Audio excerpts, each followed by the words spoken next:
The lighting is very shoddy today. But we're just gonna have to deal with it. Hi everyone, welcome back to my channel. My name's Colleen. Welcome to Books the House Down. This month I have read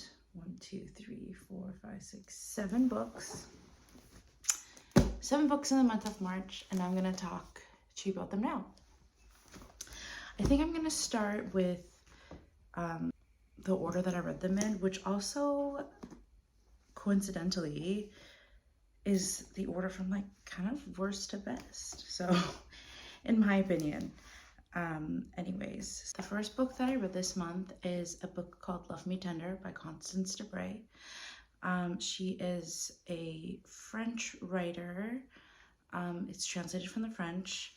So this book is about a mother's journey with her failed marriage, exploring queerness later in life, and also dealing with the custody battle for her son.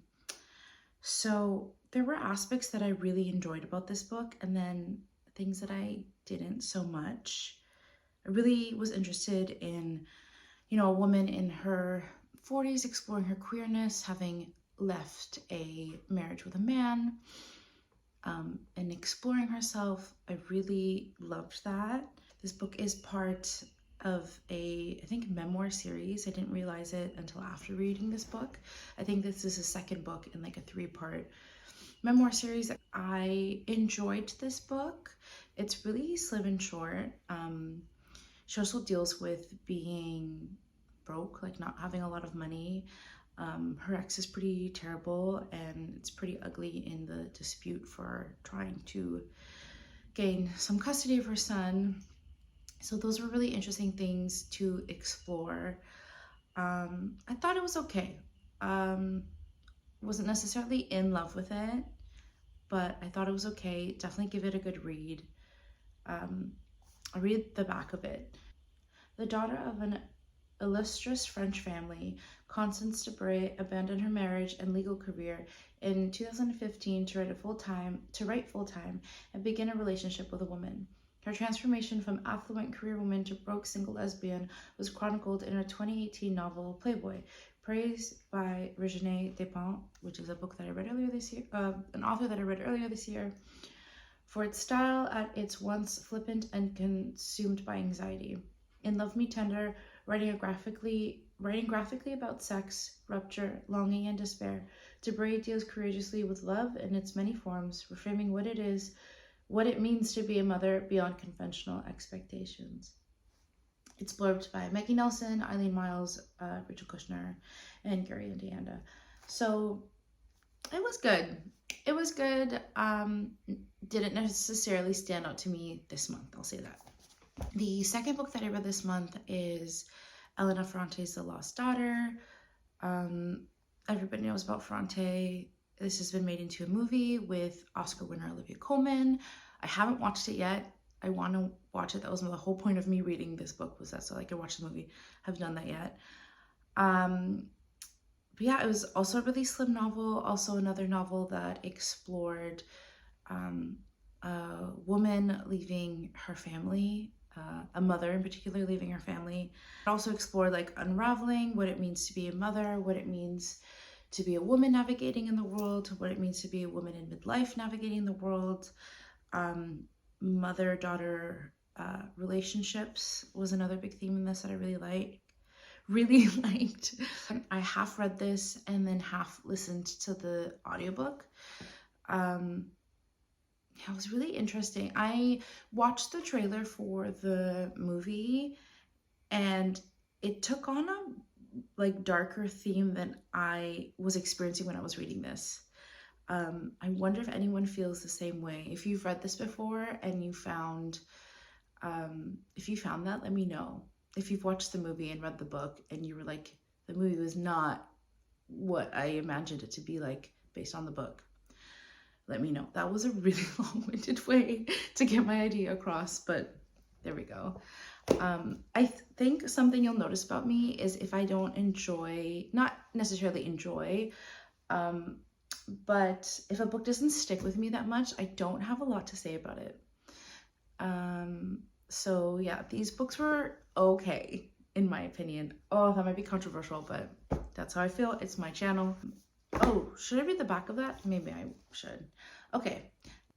Lita, a middle-aged divorcee and a mother of two, encounters a Neapolitan family while vacationing alone at a coastal resort in southern Italy. The tension between them escalates because of a small, seemingly insignificant misdeed, and Lita's summer soon becomes a ferocious confrontation with an unsettled past. That is the second book that I read this month. The third book that I read this month is an NYRB book called Cassandra at the Wedding by Dorothy Baker. This first was published in 1962. It follows a twin by the name of Cassandra who is going to her sister's wedding. Cassandra at the Wedding. The twins have not spoken in a while. There are rufflings in their relationship. Cassandra has not also met her sister's fiance and is heading to their wedding, heading back to their hometown. Cassandra is also queer. So it's just her journey back home and the journey between the two sisters growing up as twins. I would check trigger warnings on this because stuff does come up towards the end of the book. So I would just check in with that.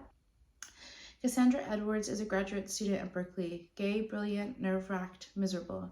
At the beginning of this novel, she drives back to her family ranch in the foothills of the Sierras to attend the wedding of her identical twin, Judith, to a nice young doctor from Connecticut. Cassandra, however, is hell-bent on sabotaging the wedding. Dorothy Baker's entrancing novella follows an unpredictable course of events in which her heroine appears conniving, self-aware, pitiful, friend's absurd, and heartbroken, at once utterly impossible and tremendously sympathetic. Cassandra reckons with her complicated feelings about the sister who she feels owes it to her to be her alter ego, with her father, a brandy-soaked retired professor of philosophy, and with the ghost of her dead mother as she struggles to come to terms with the only life she has. It was a really interesting read. It took me for a turn, I'll say that much. Check it out if you have looked up trigger warnings, because the one at the end is kind of big. So the fourth book that I read is The Pisces by Melissa Broder. Read it during Pisces season. I've had this book for a while, but I wanted to read it during Pisces season because I was like, I should. It just feels appropriate. I'm probably like the last person on earth to read this book. A lot of people have read it already. It's by Melissa Broder. Lots of people love Melissa Broder, so do I. This book is a romance novel in disguise. It is a fantasy book in disguise. Things that I don't usually gravitate to or read, but it was really interesting. So it follows a woman who she's kind of at a like crossroads in her life. She's trying to decide what's next, and in that she decides to house sit and dog sit for her sister who lives in California when she currently lives in the desert. I think I want to say, was it Arizona? Wow, I should really write things down before I talk about them. But I really didn't expect to love this book as much as I did. So this woman, oh my gosh, undiagnosed ADHD, here we go. I'm jumping all over the place. When she's house sitting, she goes along the beach at night and stumbles upon someone and meets someone. And the story kind of unfolds from there. She, like a lot of Melissa Broder's characters, I feel like explore intrusive thoughts. They say things out loud and do things that we all kind of think in our head, but don't necessarily want to admit that we think it or want to admit that we like want to do it. So it feels impulsive, intrusive, some spicy scenes for sure. And yeah, I don't know what else there is to say about this book. I feel like I'm the last person to read this. I've already said that. But Lucy has been writing her dissertation on Sappho for 9 years when she and her boyfriend break up in a dramatic flameout. After she bottoms out in Phoenix, her sister in Los Angeles insists Lucy dog sit for the summer in her gorgeous Venice Beach home. And when Lucy becomes entranced by an eerily attractive swimmer while sitting alone on the beach one night, her life, including her understanding of what love should look like, takes a very unexpected turn. A masterful blend of vivid realism and giddy fantasy, pairing hilarious frankness with pulse-racing eroticism. The Pisces is a story about falling in obsessive love with a merman, a figure of sirenic fantasy whose very existence pushes Lucy to question everything she thought she knew about love, lust, and meaning in the one life we have. That's that. Mermaid sex, yeah, it happens. But you probably already knew that if you watch booktube videos. Okay, that was a Pisces by Melissa Broder. Wow, this lighting is really something else. I have a window that faces this way, and so when I want to film straight on my couch, the light's only coming from one side. I mean, you can probably see it now. Anyways, we're working with what we got. We're doing things. The fifth book that I read is called Hotline by Dimitri Nasrallah. It's a Canadian book that is nominated for the Scotiabank Longlist. It was one of the 5 books that was chosen for Canada Reads, which is a debate that takes place. 5 champions pick books and they debate the books, and the person and book that wins the title of a Canada Reads 2023 book. And the winner this year was Ducks by Kate Beacon. So it was a graphic novel that won. Hotline was one of the books that, was nominated, and I really enjoyed this. It takes place in the 1980s in Montreal about a woman who had just immigrated and escaped the Lebanese Civil War. And she's trying to get a job. She's trying to support herself and her son, trying to navigate living in a new country. Immigrating is hard in itself, and escaping a civil war is hard in itself too. So I really enjoyed it. Had lots of moments where I cried. I would check if you are a person that doesn't do so well with talks around weight loss. I would probably stray away, because the main character works for a weight loss company.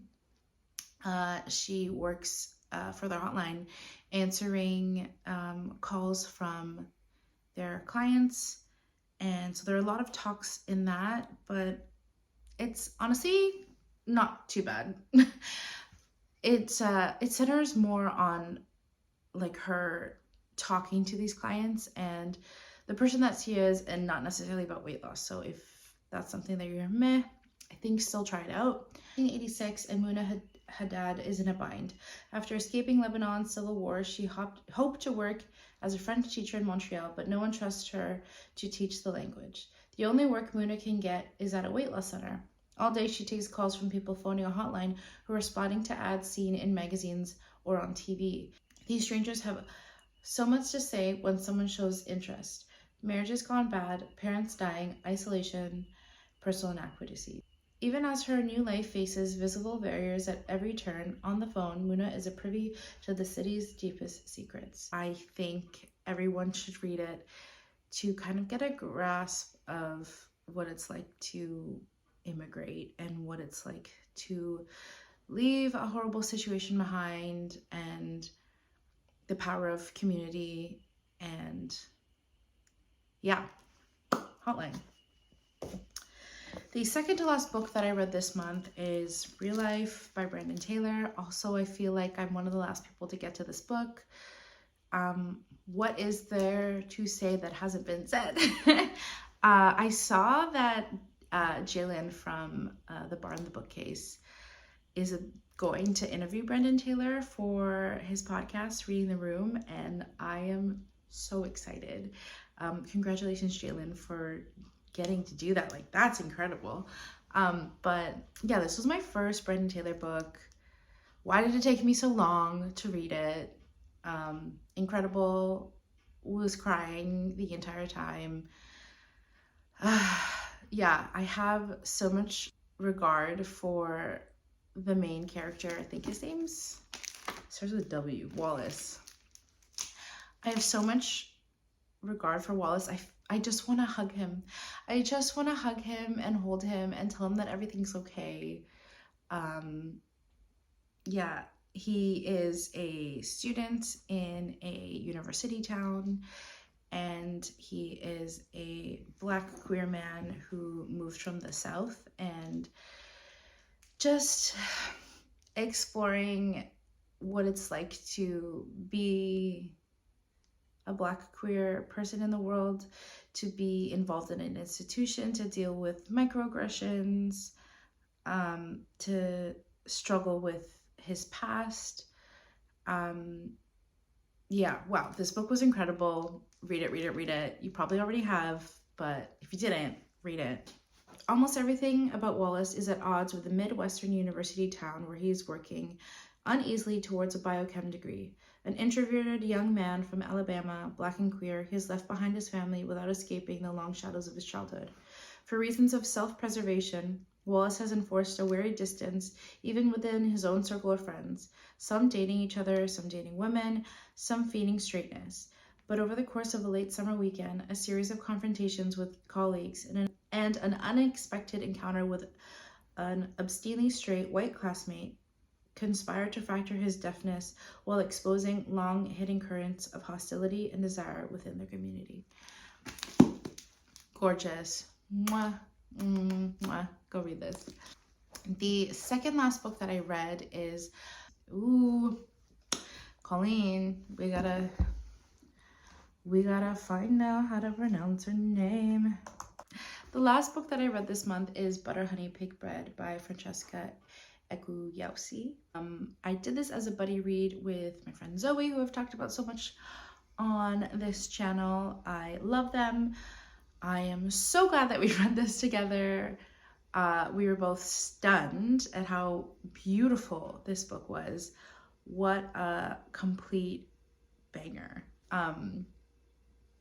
Why did it take me so long to read this? I don't know. So it follows the lives of 3 Nigerian women, a mother and a set of twins. The second book that I read this month about a set of twins, I don't know why, but it just explores their relationships, and the twins are currently at a place where they haven't spoken in a really long time, but then there's a reunion that happens where the 3 of them are once again together in the same city, in the same house, and having to confront their pasts and their past selves and their past actions. It really felt so visceral and real for me. Each character, I felt like I knew her, I have been her at some point, or I know someone that is exactly like her.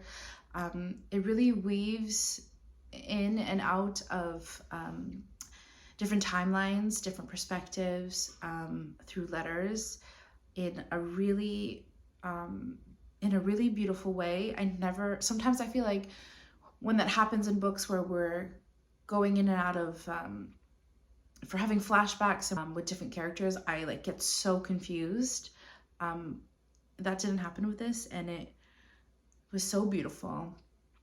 And I'm really glad I read it with a friend to hold me accountable, and I had someone to talk about how incredible this book was. I can't believe it. I feel like I haven't seen this book that much in the book world because a chunk full of people that I follow are American, and so maybe Canadian books don't do as successful internationally. I don't know, but wow, read this book.